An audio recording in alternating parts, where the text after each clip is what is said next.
안녕하세요. 상담 사례에 대해서 하나 더 해보겠습니다. 어, 남자분이 전화를 주셨고요. 이건 남자분의 사주신데요.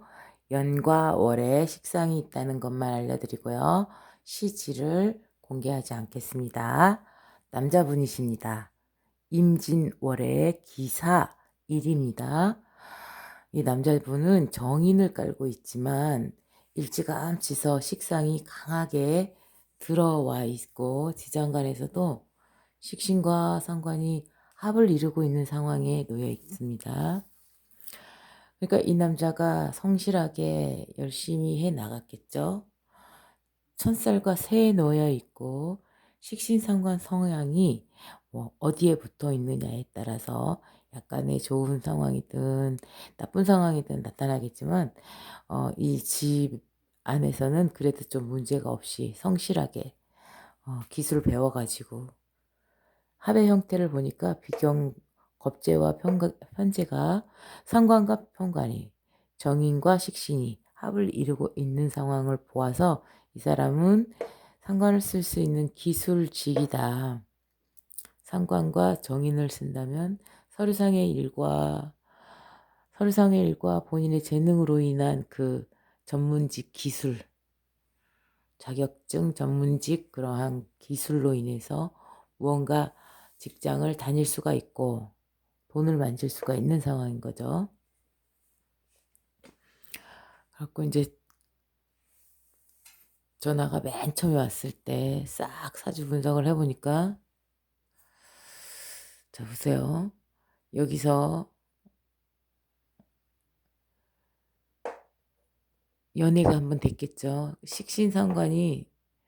식신상관이 일찍부터 나와 있다라는 얘기는 뭔가 해보려는 시도, 의욕적이다, 시도가 굉장히 강하다, 이렇게 연애의 기운도 강하니까 빨리 크겠죠. 잘 자라는 상황에 놓여 있죠. 그래가지고 식신상관이 일찌감치 너무나 강하게 들어왔으니까 남자가 되게 오지랖도 넓어야 되고 이런 상황에서 이제 여기서 연애가 한번 이루어졌겠죠. 기축을 지나서 열심히 이제 뭔가 해보려고 열심히 뭔가를 이루어 나가고 있는 상황에서 결혼을 했죠. 결혼을 했는데 6회 밑에 깔린 결혼이기 때문에 아내로서의 그 역할을 좀 잘못했을 가능성이 높죠. 자, 여기에서 제가 전화를 받았는데요. 미래를 보자면, 자, 정해에서 결혼을 한 번 더 하겠죠. 그래서 이렇게 이제는 안정된 기반으로 해가지고 잘 살아나가겠죠. 그러니까 여기에서는 대박집이 될 수밖에 없는 이 소스를 가지고 가는 거죠. 여기는 물론 힘들었겠죠. 그렇지만 이 사람이 사묘절과 역마역계 화계가 위아래로 나온 경우에는 종교인이거나 대박집이거나 이 둘 중에 하나라고 했습니다. 여기를 거쳐서 나가는 이 순간부터는 매우 잘 될 겁니다.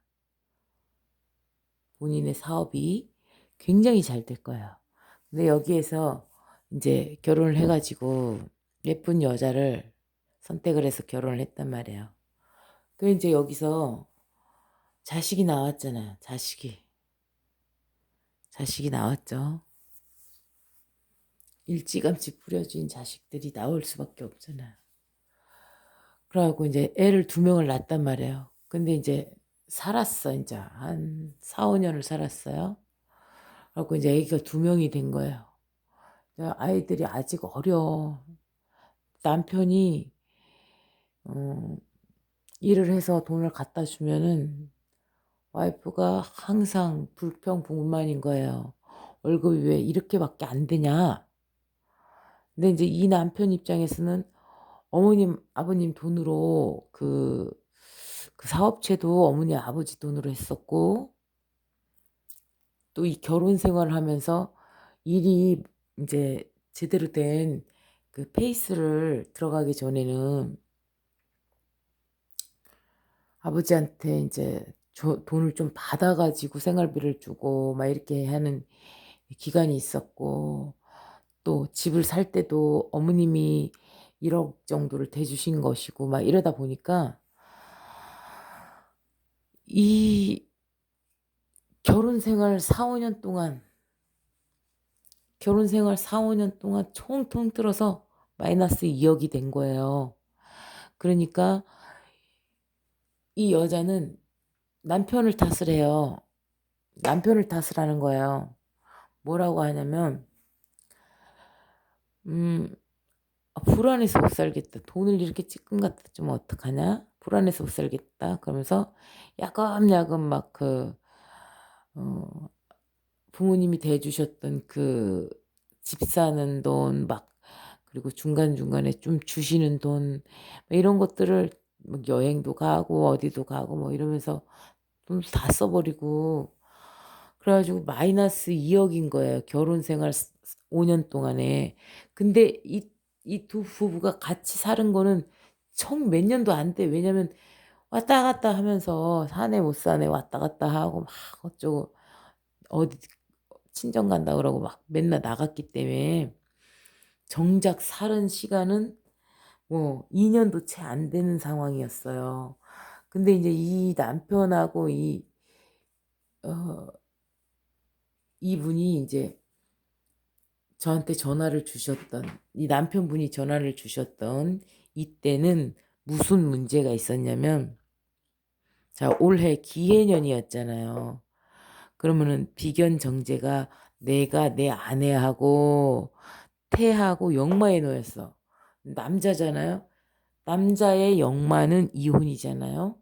아내가 만일 망신을 짜고 있다면 거의 정확하게 이혼이 돼 버립니다. 그런데 1월 달에 아내가 집을 나가 버린 거예요. 사해 충을 맞았잖아요 지금. 사하고 해가 충을 맞았으니까 우리 엄마하고 시어머니하고 며느리가 사이가 안 좋아서 나갔든, 나 자신하고 나 자신하고 아내가 기분이 나빠 가지고 충이 돼 버렸기 때문에 문제가 발생해서 나갔든, 일 이혼하기로 인제 왔다 갔다 얘기를 하다가 인제 나가 버린 거예요. 그리고 애들을 자기가 키운다고 했다가 감당이 안 되니까, 자기도 인제 직장을 다니고 있어서 뭐 200만 원 이상은 타지만 250 이상은 타는 사람인데 이렇게 이쪽에다가 육아를 맡겨 버린 거예요. 그래 갖고 1년 가까이 거의 만나지도 못하고 있는 상황이었고, 근데 애기들을 바라보면요, 아빠보다도 엄마가 나간다는 사실은 더 가슴 아픕니다. 그래서 이혼을 앞두고 있는데 그러면 애들은 누가 키우냐 그러니까 자기 어머니가 키워 주신대요. 어머니가 키워 주시고 있고, 자기는 예 직장에 들어가 가지고 이제 자영업 안 하고 직장에 들어가서 거기서 기술직으로 일하고 있다고 그렇게 얘기하고 있고, 인자 엄마 이 남자의 엄마 입장에서 보자면은 이 사람들이 같이 살 때 반찬이며 뭐며 그런 것들을 전부 어머님이 다 해 주신 거예요. 게다가 인제 아들이 이혼하고 와 가지고 이 애들까지도 이 어머님이 지금 떠맡아 가지고 키우고 계시는 거예요. 그런 상황인데 엄마 아버지한테는 해 드린 것도 하나도 없이 2억 갖다 썼지. 2억 갖다 썼지. 인제서 자식 2명 또 맡아 달라고 맡겨 놨지. 이 불효가 장난이 아닌 상황이죠. 근데 이 상황에서 이혼을 와이프가 집을 나가 버린 다음에 이 아내가 뭐라고 했냐면 "위자료를 주라. 3천만 원을 주라. 3천만 원을 주라고 한다. 나도 줄 생각이다. 양육비는 뭐 그냥 내가 내 자식이니까 내가 키우겠다." 이런 입장에서 제가 전화를 받았어요. 근데 "그럼 당신이 잘못이 뭐냐? 바람을 폈냐? 아니다. 당신은 뭐 했냐?" 하루 종일 일하고 개업했으니까 일하고 열심히 일하고 들어가면은 밥도 잘 못 얻어 먹었다는 거예요. 그러고 나서 근데 뭐가 불만이라고 했냐 그 여자분이. 그러니까 처음에 가게를 딱 만들어서 인제 하면서 수입이 좀 잘 못 나잖아요. 당연히 들어가는 돈밖에 없잖아요, 한 3-4 개월 이상은요. 근데 그것을 견디지를 못하고 이해를 못하고 "뭐 이렇게 마이너스가 될 수 있냐. 말도 안 된다." 막 이러면서 이제 수입이 안 되니까 그래도 최소한 이 남자분이 생활비를 할 수 있게끔 250만 원 정도는 주려고 그 돈이 안 되면은 엄마 아버지한테 말씀을 드려 가지고 그 돈을 갖다 준 거예요. 그래 가지고 계속 인제 생활에는 지장이 없게끔 그렇게 메꿔 나가고 있었는데 와이프 입장에서는 인제 '사업을 한다고 했으니까 한 달에 뭐 500 정도는 기본적으로 버는 게 아닌가.' 뭐 이렇게 생각했었던 모양이에요. 그러니까 인제 자기 기대보다는 쪼금 많이 미치지 못했던 그 부분이 있었고 그러다 보니까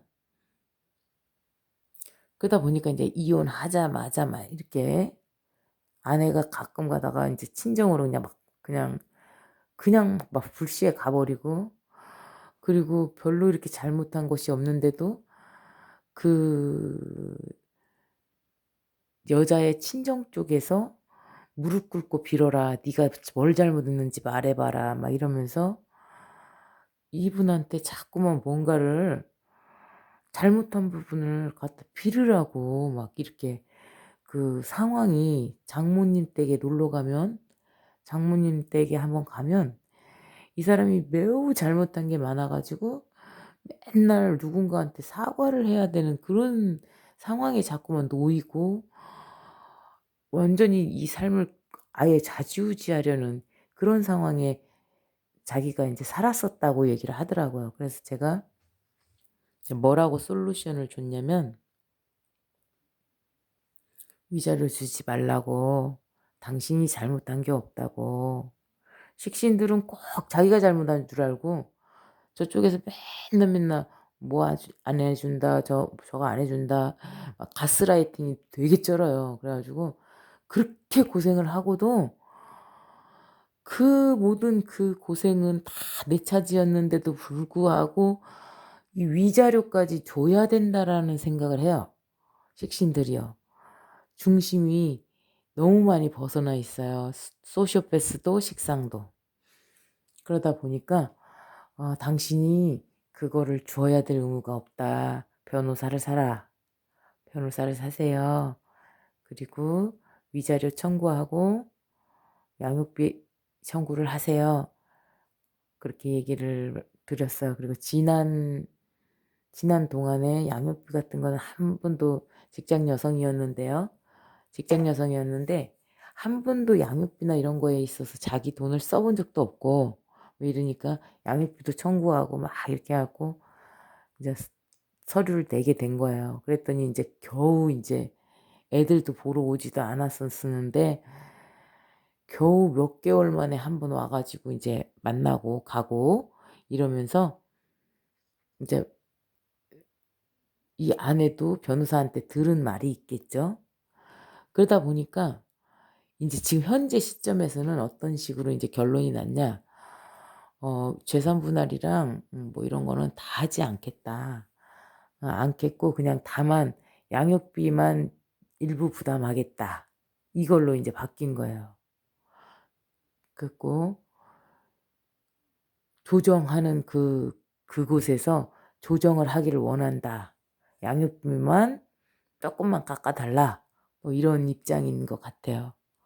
근데 이 남자 입장에서 보면은 자기가 3천만 원 줄라 했잖아요. 근데 인제 3천만 원 안 줘도 됐죠이? 양육비도 한 푼도 못 받을 처지였잖아요.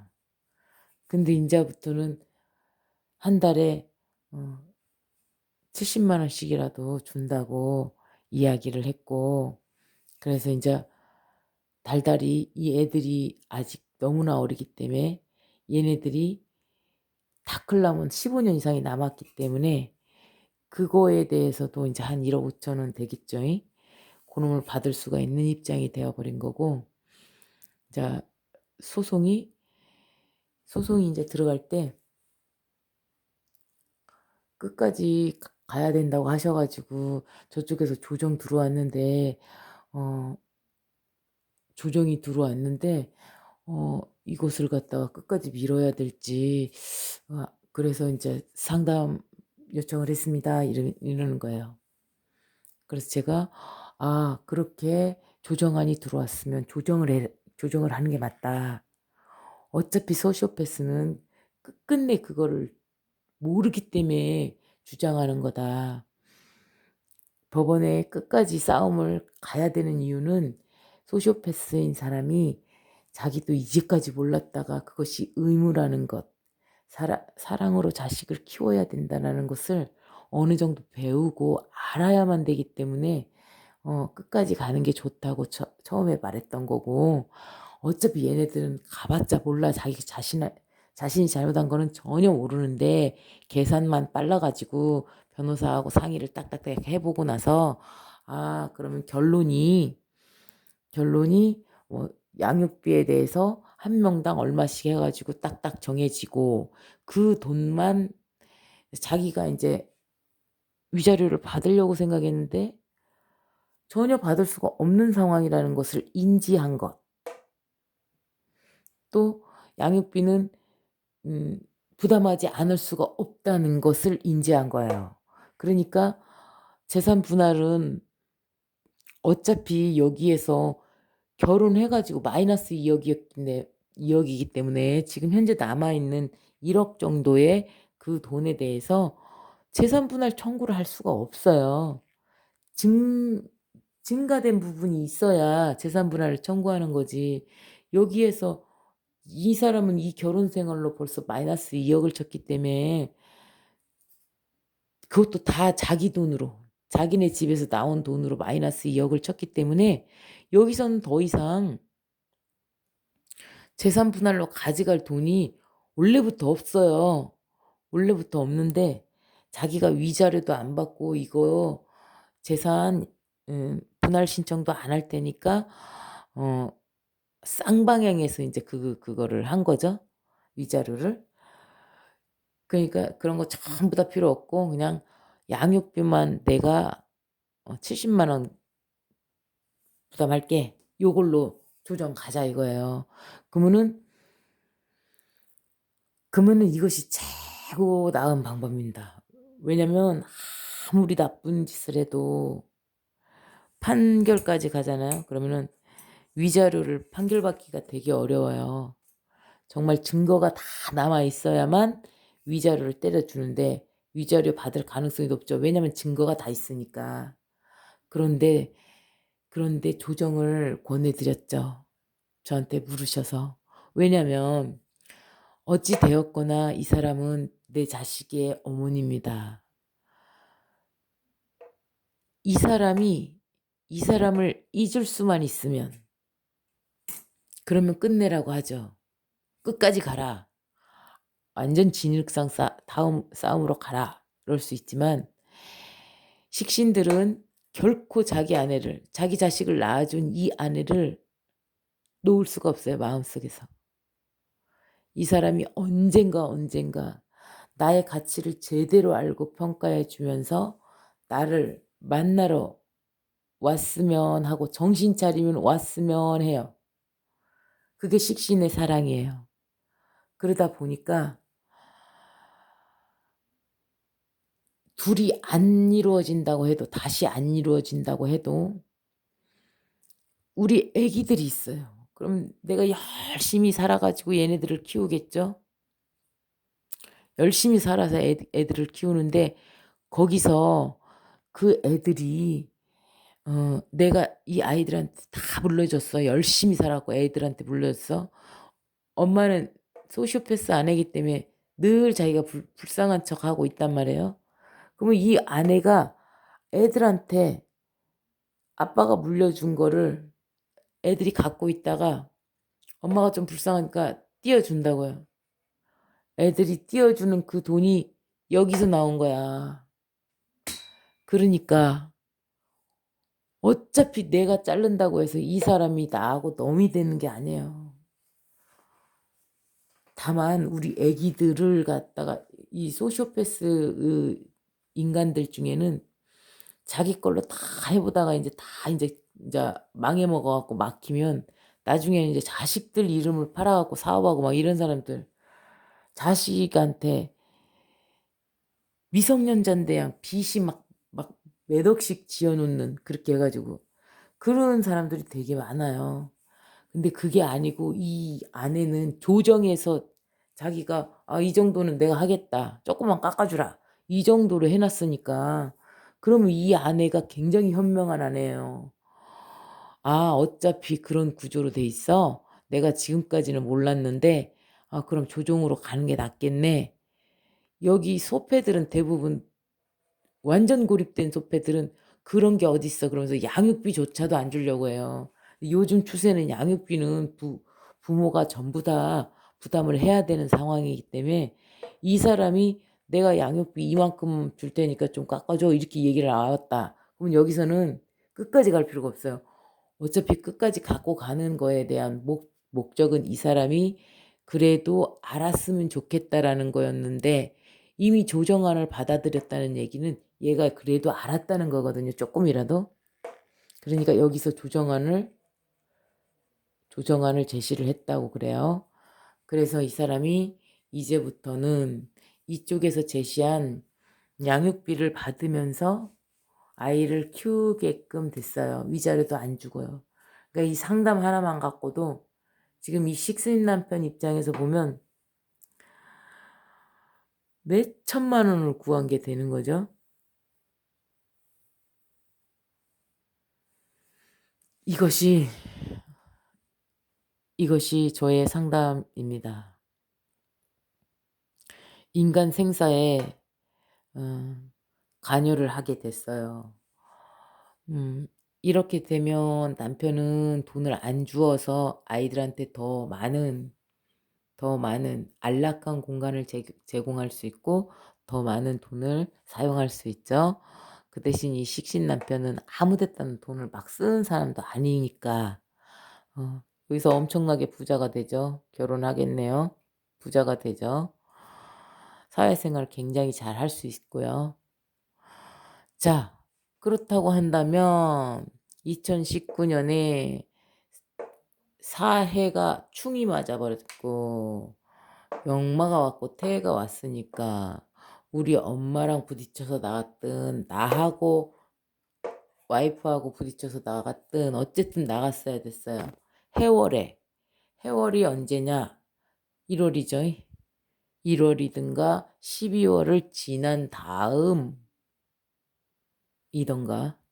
그러니까 어쨌든 해월이 왔었을 때 그게 일어납니다. 음력과 양력의 차이가 있으니까요. 1월이 되자마자 나갔어요. 1월이 되자마자 나갔대요. 그래가지고 이혼 소송을 가게 된 거였는데요. 이러한 결론으로 나왔는데 이 결론까지 나오기가 사실은 진짜 오리지널 소패이고 사회생활을 안 하는 오리지널 소패들은 이걸 안 받아들여요. 조정안을 안 내밀어요. 왜냐? 모르니까. 이런 결과를 본 적도 없으니까. 그리고 자기는 사회생활을 하고 있지 않기 때문에 자기는 우기면 된다고 생각을 하기 때문에 그 사람들은 그러죠. 그래서 그런 완전 더 고립된, 사회생활을 안 하는 더 고립된 그러한 소시오패스일 경우에는, 편인일 경우에는 2심, 3심까지 가요. 죽어도 잘못했다고 안 하고 양육비조차도 책임 안 지려고 그래요. 근데 사회생활을 하는 소시오패스였기 때문에 이 아내가 그나마 조금 빨리 알아듣고 조정안을 제시한 거죠. 그래서 조정안을 하시라고 얘기를 드렸어요. 그리고 이 아내에게는 더 이상 이렇게 나쁜 말을 하거나 그러지는 이제는 마시라고. 어쨌거나 아이들의 엄마이기 때문에 그 아이들과 아내를 막을 수도 없고, 그리고 당신 자신도 이 아내를 너무너무 사랑하는데 잊을 수 있냐. 지금 더 마지막까지 몰아붙여 가지고 가면 선생님께서 그 아내를 놓으실 수 있으세요. 그래서 이 남편분은 결혼 안 하고 그냥 애들을 자기가 쭈꾸니 키우려고 그래요. 아내를 못 잊어서도 그렇고, 내가 이 아내 말고 또 다른 사람을 만난다라고 하더라도 자식도 끼어 있고 막 이런데 애들이 상처받을 건데 그거에 대해서 어떻게 하겠냐. 그래서 그냥 혼자 그냥 살짝살짝 연애만 하면서 애들을 키워나갈 생각이었는데, 제가 봤을 때는 결혼합니다. 굉장히 좋은 여자를 만나겠죠.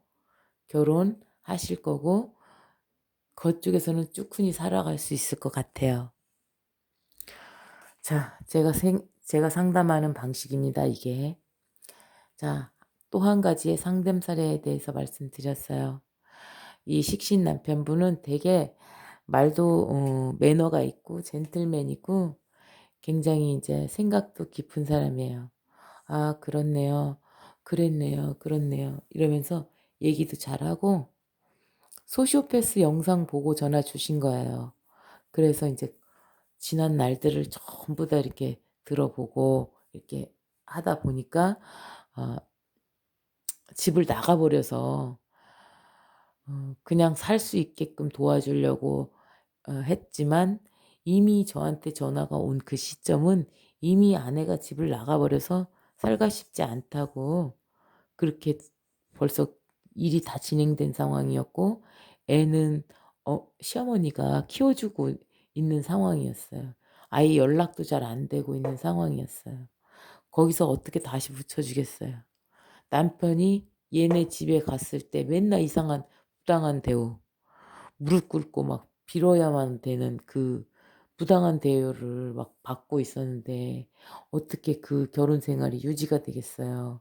그래서 안타깝지만 서로에게 시간을 좀 갖는 것이 더 낫겠다. 어차피 이제 이혼을 합의 이혼을 하냐 재판 이혼을 하냐 그 선택의 기로에 있을 때 어 내가 소시오패스한테 당했는데 당한 것 같은데 음 '내 거 소시오패스 영상하고 완전히 똑같다. 그런데 내가 여기서 어떻게 판단을 해야 될지 쪼끔 마음이 아프다.' 그래서 인제 그 상황을 하나하나 전부 다 들어보고 어 그렇다면 어 이쪽에서 소송을 하시라고, 오히려 저쪽에서 위자료를 줘야 하고 양육비도 줘야 된다. 저쪽에서 받아갈 것은 단 한 개도 없다. 그렇게 했어요. 그러니까 이쪽에서 원래 위자료하고 재산 분할은 이쪽에서 원한 것이지만 이건 얼토당토 안 한 일이고, 이쪽에서는 위자료하고 양육비를 받아야 되는데 위자료 유자료 부분을 주장하기 위해서 만약에 싸움을 굉장히 오래 갖고 가면 여기도 마음이 상해요. 여기는 사랑이 너무 많기 때문에 그 서류가 한 장 놀러올 때마다 가슴이 상해야 돼요.